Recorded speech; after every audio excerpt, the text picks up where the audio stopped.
This company is changing the reality of street vending business. Their innovative mobile electric coffee bikes, cold brew bikes, and ice cream bikes are perfect for young entrepreneurs who want to grow and expand. Let me introduce Ferla Bikes. Hey guys, and welcome to one more episode of Leader Nation. For today's interview, we have Feras Bashnak, founder and CEO at the leading company of premium vending e-bikes and cards. So welcome, Feras. Thank you so much for being here. Thank you so much for taking the time today. Thank you, Elisa. Good to be here. My name is Feras Bashnak. I'm originally from Kazakhstan. After my study in Kazakhstan, I moved to Switzerland, where I got my degree in hospitality and restaurant management. And I think this is how I connected myself with Ferla Bikes. Our mission is to bring entrepreneurial spirit for people who are looking to start their own business at very affordable cost to enter. Ferla Bikes cost a fraction of a traditional coffee shop to start. Ferla Bikes is inexpensive to maintain, no rent or utilities contracts. That's the concept. Wow, I've never seen anything like this before. Not even in Mexico or the USA or any place in the world. So what would you say was the challenge in order to bring this kind of like sustainable business model? Seeing that business is already expensive to start, right? I wanted to take one thing off of the minds of the young entrepreneurs looking to get into the industry. So since renting a brick and mortar location is going to be one of the biggest expense for many business owners, I want to take that away, that expense. It's actually happened to me. So I asked, why rent a spot where you can save as much money by being a mobile business? It's even less expensive than a food truck. So our concept, it's a great option for many young entrepreneurs who are willing to try themselves in the food and beverage industry and pretty much every industry you could possibly imagine. We have customers successful in donuts. Some people sell greeting cards. We have even a shoe company. Wow, so much potential. And I will say a variety of business. That's great as well, because it's not only coffee, donuts, shoes, coffee catering as well. In Mexico, for example, a lot of food trucks, like with quesadillas or burgers or stuff like that. Like, there's no limits, right? Could you talk about your first customers? Were they almost 100% on the side of coffee, or did you have anything different? That's a really good question. It actually stays in my heart. We had a customer originally, they used to work for Trader Joe, and their dream was to open their own coffee shop. And they face same obstacles: rent, utilities, labor. It's so expensive to start. And they dream about it. They consider different options, including a food truck. But then accidentally they found us. Back then, when I started back in 2016, I didn't have a website. So we had our listings on Craigslist back then. I admire Craigslist for helping us to actually begin our business. So they found us there. They saw the concept. They visit our office. Back then, I had a very small office in Gardena, California, and we had such a brilliant conversation. And they made a deal on the spot. And actually, I saw tears. And they were so happy that it's actually happening, and their dream is about to start. That's where I saw that we're bringing social impact. We're doing something good for community. You are, definitely. That's incredible. And young entrepreneurs, I would like to ask you, who has been your youngest client? Yes, we actually are supporting young entrepreneurs a lot, and we quite often offer discounts if they can afford the unit. Actually, we got a lot of requests from a young crowd, and even though our products are very inexpensive, for some crowd, young generation, it was still expensive to spend $3,000, $4,000, $5,000. So I came up with a very affordable product line. It's a Ferla mini bike. The cost back then was under $2,000. And we had a very young gentleman, I think he was 18, that saved up.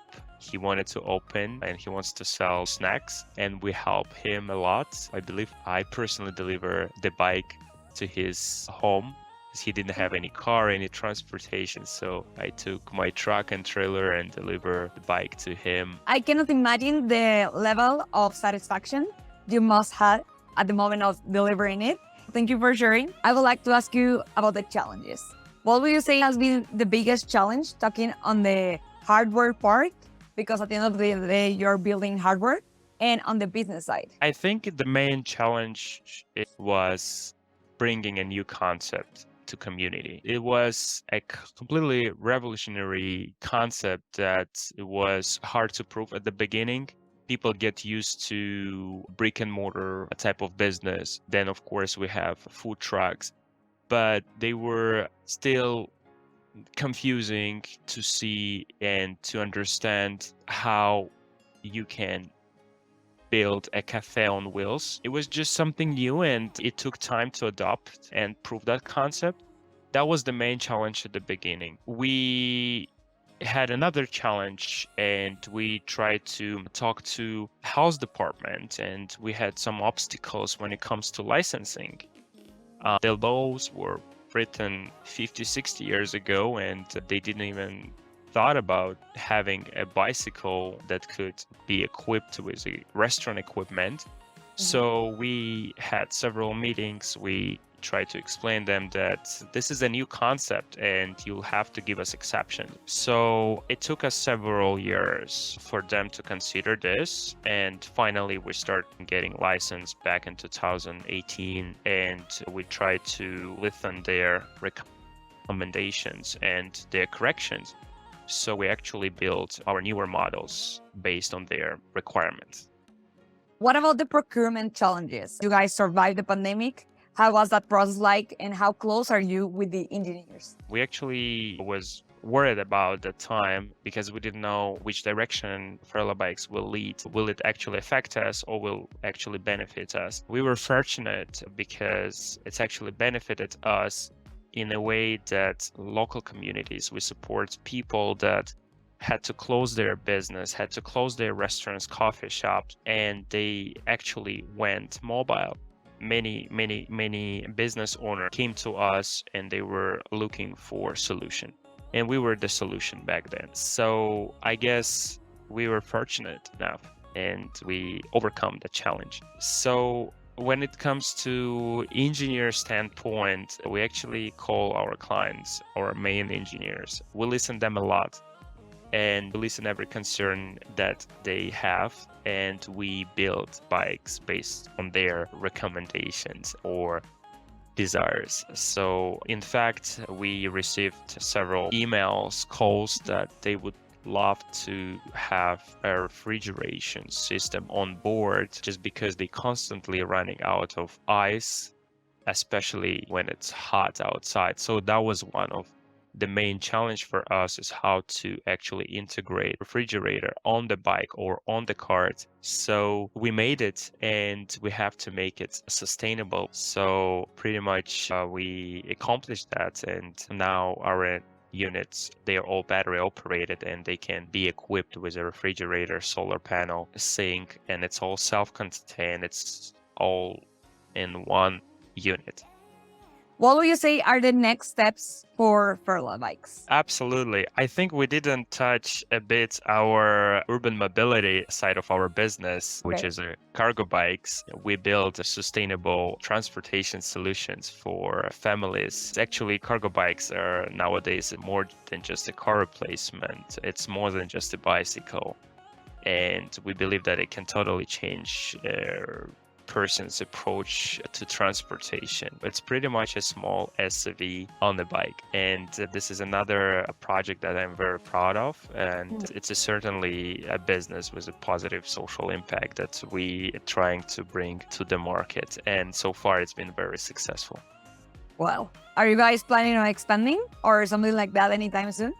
Absolutely. In the very near future, we are looking forward to expand to our European market. We're getting a lot of requests, and at the moment, we have some challenges when it comes to logistics. Shipping a bike across the world, it's getting a bit expensive for our customers. So we're certainly looking forward to support the European market as well. On a smaller scale, we're looking to expand to East Coast market, and that's our secondary largest market after California.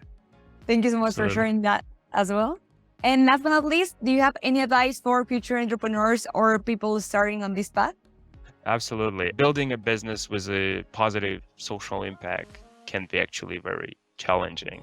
And I can tell you from my experience, but I believe with a proper mindset, preparation, and focus, and no less important with the determination, you can make your social impact and make a difference. So my advice is society will pay you for creating things that they want, but society, they just doesn't know yet how to get it. So build what you want, what actually drives you, and then scale it. That's my little advice. You have to be passionate for what you do, and it has to be meaningful first for yourself, and it's automatically will apply for society. Perfect. Great piece of advice. Thank you so much for sharing. And thank you so much for being here today for us. It was great to have you on board. It was a Do pleasure. you have any social media handles? Where can people find you or the company?